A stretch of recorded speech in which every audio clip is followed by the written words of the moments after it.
3 weeks ago, my son was born, and in that instant, my life completely shifted. I expected sleepless nights, constant feeding. What I didn't expect was this crashing thought that landed in my head one night that now I have to be perfect. No mistakes, nothing, never. And honestly, that scared me. Let me set the stage.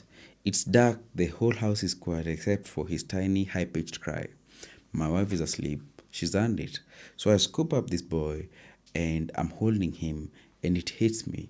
He has no idea who I am. He doesn't know my story. He doesn't know my failures, my flaws, my unfinished goals. But to him, I am everything. I'm the guy who appears when he's cold. I'm the one who magically knows when he's angry. I'm the one whose heartbeat he's beginning to recognize. And that's dangerous because the moment I realized how much it depends on me, I started putting this impossible weight on my shoulders. I can't mess up now. I can't lose my temper. I can't fail him. Basically, I must be a superhero. But here's the reality: superheroes don't exist, and if I try to pretend to be one, I'm going to disappoint both of us. But that's the trap. When you think your kid needs a perfect dad, you start hiding your flaws. You start over compensating, and worse, you start teaching your kid that mistakes are unacceptable. Let's get some milk. I'm coming. Think about that. If I want my son to grow up resilient, confident, able to learn new things, how is that going to happen if all he sees is me pretending to have it all together? He'll think that he has to be perfect too. What is it, boy? And that right there is a weight I wouldn't wish on anyone. What he actually needs is to see a dad who's human, but who keeps showing up. Let me give you an example. It's 4 am, I'm exhausted, he's crying, I'm holding the bottle at a weird angle, and then suddenly he spits all over me and all over himself. And for a moment there, I lost it.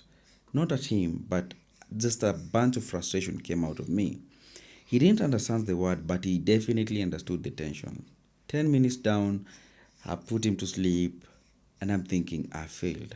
But that night, I made a choice. I'm going to own my mess.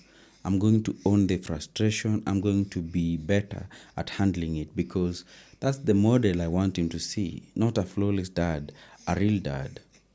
Maybe you're a dad watching this and you feel that pressure. Maybe you're thinking, if I don't give my kid the best version, I'm letting him down. I get it. I really do. But here's the question I had to ask myself: do I want my son to admire me, or do I want my son to trust me? Because you can admire a superhero, but you can only trust a real human who is experiencing things the way you're experiencing them. So I started rethinking my role. My son doesn't need me to leap from tall buildings or to have all the answers. He needs me to be steady. He needs to know that whether I'm at my best or my worst, I'll still be here.